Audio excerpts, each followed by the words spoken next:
dipersembahkan oleh dan didukung oleh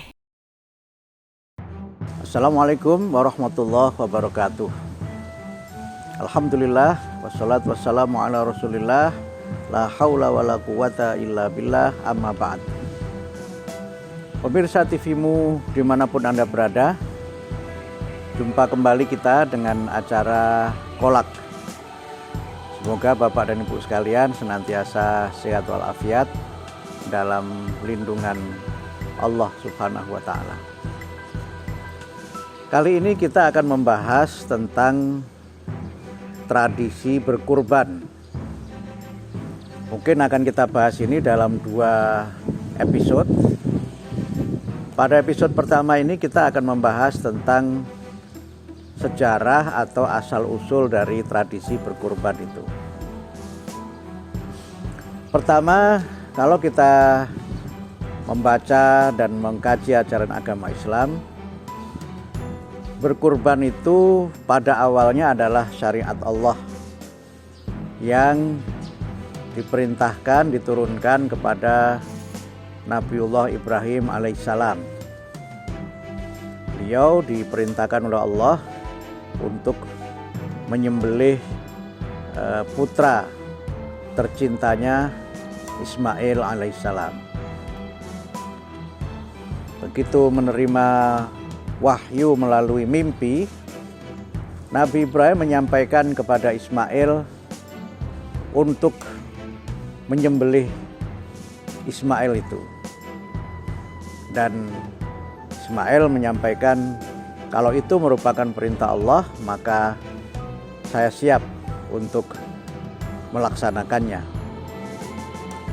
Dan sebagaimana kita baca di dalam sejarah, misalnya di dalam kitab Kisah Para Nabi yang ditulis oleh Ibnu Katsir, ketika keduanya sudah siap melaksanakan, bahkan Ismail sudah berbaring, Allah kemudian mengganti Ismail itu dengan Dabkhin Azim.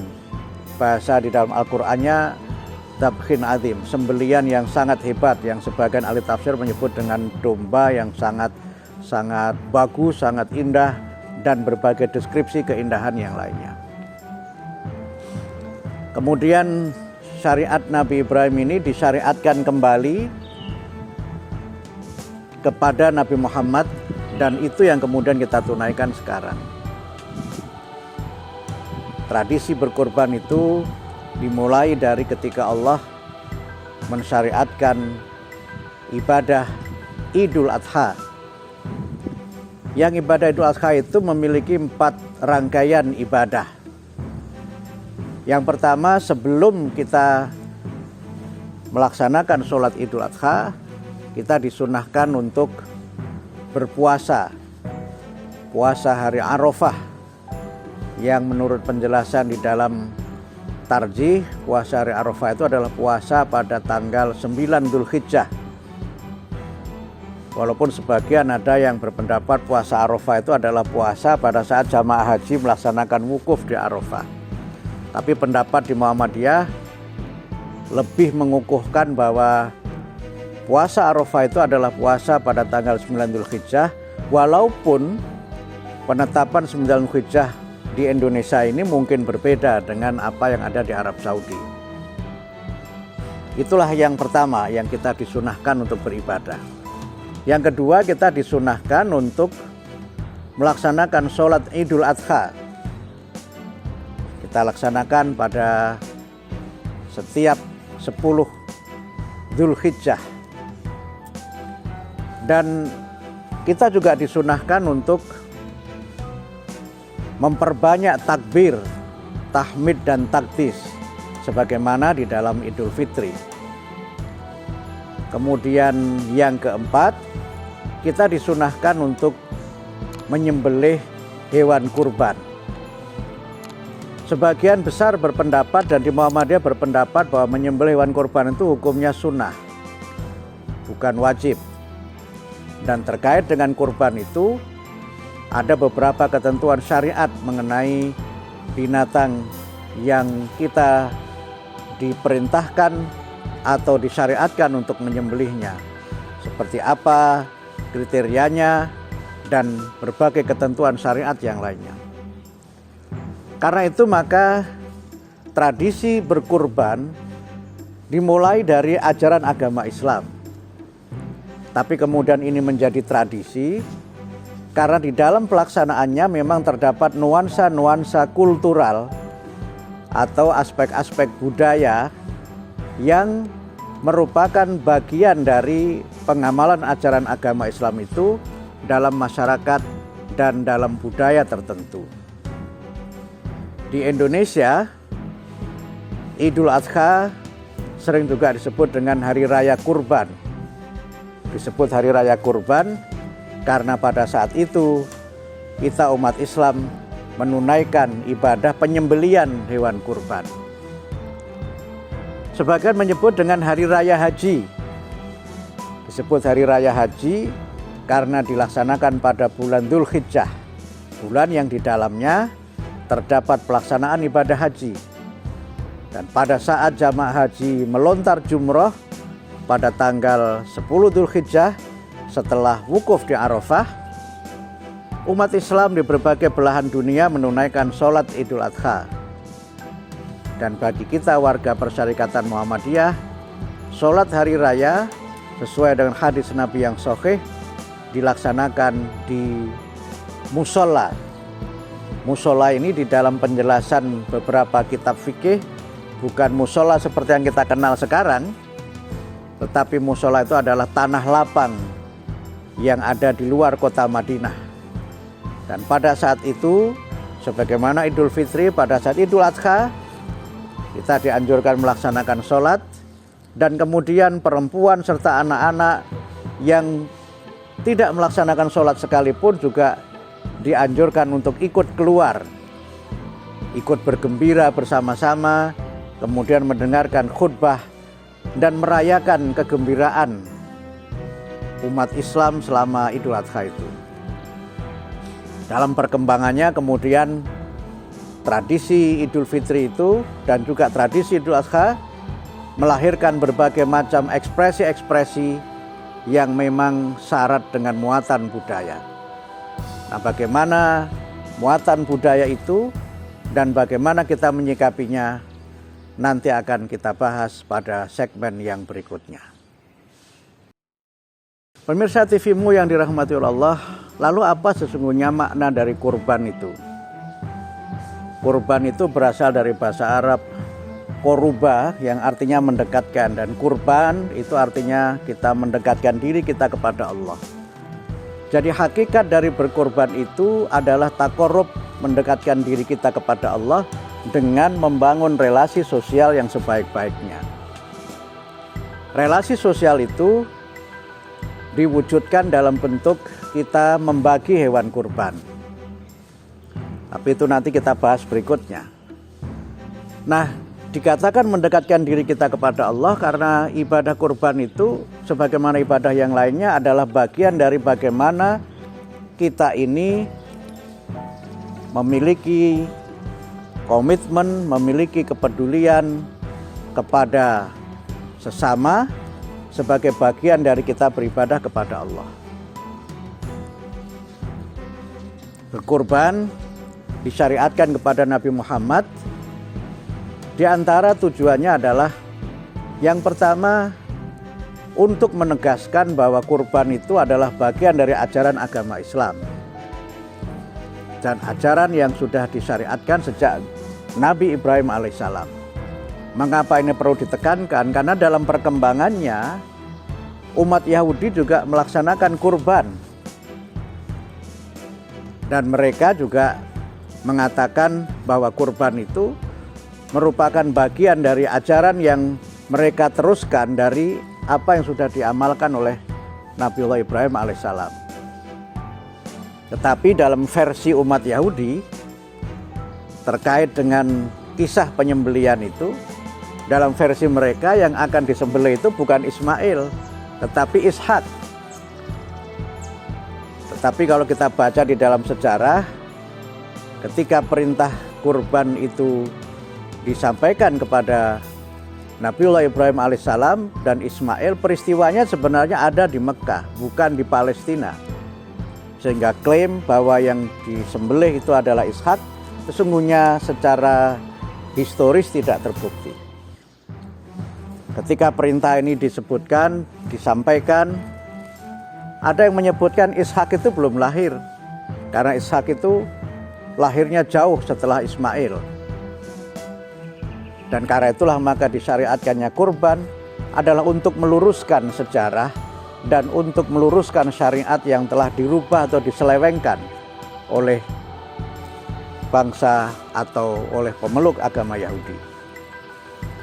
Kemudian yang kedua juga menegaskan berbagai tradisi yang salah di dalam masyarakat Arab pada waktu itu. Masyarakat Arab juga punya tradisi berkorban, di mana mereka memiliki tradisi namanya azlam, mengundi nasib dengan anak panah, dan kemudian siapa nama yang keluar dari anak panah itu dialah yang dikorbankan untuk Ka'bah. Dan itu adalah berkorban untuk berhala. Di masyarakat Mesir misalnya juga ada tradisi untuk keselamatan bangsa Mesir. Mereka mengorbankan perempuan yang paling cantik di negara itu untuk kemudian dihanyutkan di Sungai Nil sebagai satu bentuk pengorbanan untuk dewa-dewa mereka dan berharap agar dewa melindungi masyarakat. Di berbagai masyarakat juga terdapat tradisi seperti itu. Di tanah air kita juga banyak tradisi-tradisi yang seperti itu. Karena itu maka berkorban disyariatkan adalah untuk meluruskan akidah dan untuk meneguhkan bahwa semua yang kita laksanakan ini adalah bagian dari kita beribadah kepada Allah, bukan untuk menyembah manusia dan bukan pula untuk menyembah berhala dan bentuk-bentuk sembahan selain Allah. Jadi kurban itu adalah bagian dari bagaimana Allah melalui syariatnya meluruskan berbagai tradisi yang salah, berbagai pemahaman yang salah di dalam masyarakat pra-Islam dan bahkan mungkin dalam masyarakat kita sekarang ini. Nah, kemudian yang ketiga, kurban itu sebagaimana namanya adalah untuk mendekatkan diri kita kepada Allah. Kata-kata kurban itu di dalam Al-Quran disebutkan dalam hubungannya dengan kisah antara Qabil dengan Habil, yang di dalamnya dikisahkan bagaimana kedua putra Nabi Adam ini berkorban. Kurbannya Habil diterima, tapi kurbannya Habil diterima dan kurbannya Qabil tidak diterima. Dan kemudian Qabil dengan Habil ini memang tidak rukun, karena Qabil ini memang memiliki sifat-sifat yang tercela sebagai pengaruh dari bujukan setan di dalam berbagai kisah itu. Dan kemudian dia memiliki niat yang jahat. Dia bunuh saudara sekandungnya itu, Habil, dengan cara yang sangat kejam. Dan di dalam sejarah itu merupakan kisah pembunuhan manusia yang pertama. Dan dalam beberapa kisah disebutkan begitu Qabil membunuh saudaranya, dia bingung harus diapakan itu. Dan dia melihat dua ekor burung gagak yang saling bertarung begitu, saling bertarung, dan kemudian salah satu dari dua burung gagak itu mati. Nah, ketika kemudian satu burung gagak itu mati, burung gagak yang menang itu kemudian mengais-ngais tanah dan kemudian menguburkannya di situ, dan kemudian Qabil meniru yang dilakukan oleh burung gagak itu. Nah, karena peristiwa ini maka sebagian besar masyarakat itu memiliki pandangan yang negatif terhadap burung gagak. Mereka berpendapat burung gagak ini sebagai simbol kesialan ini. Burung gagak ini burung yang tidak baik karena mengajari Qabil bagaimana menguburkan saudaranya itu. Tapi di dalam Islam tidak ada burung yang jahat. Semua burung adalah makhluk Allah yang bersujud kepada Allah. Itu cara Allah mengajarkan kepada Qabil untuk apa yang dilakukan kepada saudara yang sudah dibunuh itu. Karena di beberapa negara ada klub, misalnya ketika saya di Australia dulu ada klub footy sepak bola Australia itu justru lambangnya itu burung gagak, the crows, itu, burung gagak. Itu. Nah, kurbannya Qabil ditolak. Mengapa kurbannya ditolak? Karena dia melaksanakannya tidak murni, tidak ikhlas karena Allah. Karena itu maka hakikat dari berkorban itu adalah kita bertakorup kepada Allah dengan memberikan yang terbaik bagi sesama umat manusia. Tetapi memang kadang-kadang kata-kata kurban itu di dalam bahasa Indonesia ada yang mirip dengan itu, yaitu korban. Nah, kita seringkali berkorban untuk melaksanakan sesuatu yang memang membutuhkan perjuangan. Dari kata-kata korban itu ada kata-kata pengorbanan, yang memang orang mendedikasikan dirinya demi sesuatu yang dicintainya atau sesuatu yang ingin dia capai. Berkorban jiwa dan raga. Kalau berkorban seperti ini tujuannya untuk kita mendekatkan diri kita kepada Allah, bisa saja berkorban seperti ini disebut sebagai kurban. Nah, cuma kadang-kadang kata korban ini dikaitkan dengan ketika ada orang, misalnya mohon maaf, mudah-mudahan tidak terjadi terhadap kita semua, mengalami kecelakaan, disebutkan berapa korban yang meninggal dunia. Jadi korban dikaitkan dengan kecelakaan, korban dikaitkan dengan musibah, yang sesungguhnya pengertiannya kalau di dalam bahasa Inggris sangat berbeda ya. Kalau orang berkorban itu sacrifice, tetapi kalau korban itu victim. Nah, kita seringkali menggunakan kata-kata ini secara bertukar-tukar dan pengertiannya menjadi negatif. Nah, karena itu maka pengertian kurban itu sangat jauh berbeda dengan korban. Karena korban justru menjadi victim, dan binatang kurban yang disembelih itu bukan victim, bukan korban, tetapi bagian dari kita bertakorup kepada Allah. Dia wasilah, dia sarana. Dan karena itu maka kurban dalam bahasa Indonesia itu saya kira walaupun mungkin merupakan adaptasi dari kata-kata kurban di dalam bahasa Arab, tapi pengertiannya sepertinya sudah jauh berbeda. Sehingga dalam kaitan ini maka yang penting untuk kita sampaikan adalah bagaimana kita meluruskan makna kurban itu sebagai bagian dari kita beribadah kepada Allah, meluruskan akidah kita bahwa kita berkorban itu adalah untuk mendekatkan diri kita kepada Allah, dan kemudian kita mendekatkan diri kita kepada Allah dengan mendekatkan diri kita kepada sesama. Kita berbagi, memberikan yang terbaik kepada saudara-saudara kita, kepada mereka yang berhak menerimanya, dan kita bersama-sama merayakan kegembiraan pada saat kita beridul adha. Inilah saya kira bagian pertama dari episode kita tentang tradisi berkorban. Pada episode kedua nanti kita akan bahas berbagai dimensi tradisi kurban itu dalam kehidupan masyarakat masa kini dan dalam situasi pandemi COVID-19. Sementara sampai di sini untuk episode yang pertama, nanti kita sambung pada episode yang kedua. Nasrun minallah wa fathun qarib wa basyiril mu'minin. Wassalamualaikum warahmatullahi wabarakatuh.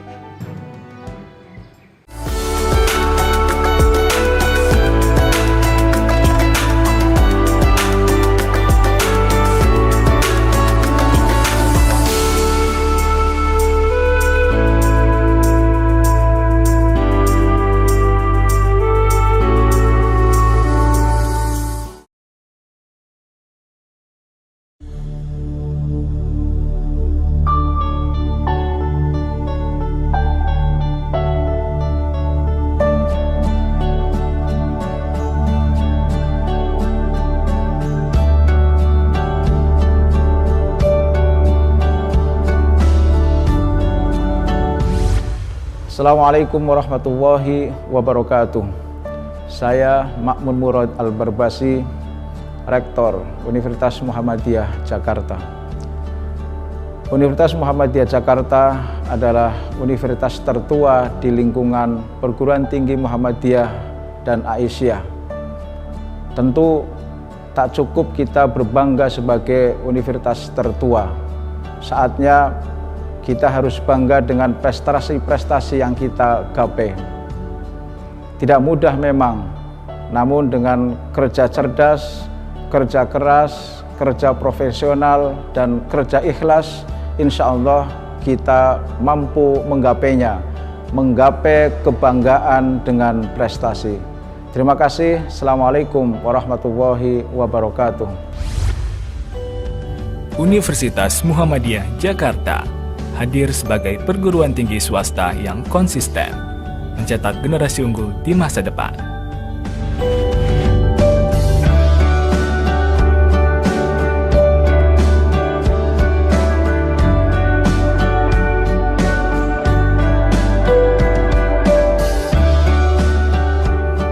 Didirikan sejak tahun 1955, Universitas Muhammadiyah Jakarta kini memiliki 10 fakultas dan 52 program studi.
Assalamualaikum warahmatullahi wabarakatuh. Saya Abdul Mukti, Sekretaris Umum Pimpinan Pusat Muhammadiyah. Saya mengajak kepada seluruh kaum muslimin, khususnya warga Persyarikatan Muhammadiyah, untuk menunaikan ibadah kurban pada tahun 1442 Hijriah ini. Salurkan hewan kurban Anda yang terbaik melalui Lajismu, baik Lajismu di tingkat pusat maupun Lajismu yang ada di tingkat daerah maupun di UPT Lajismu Muhammadiyah. Mudah-mudahan kita sekalian mendapatkan kelapangan rezeki dan dapat berkorban sebagai bagian dari ibadah kita, bagian dari komitmen kita untuk membantu sesama umat manusia. Nasrun minallah wa fathun qarib wa basyiril mu'minin. Wassalamualaikum warahmatullahi wabarakatuh.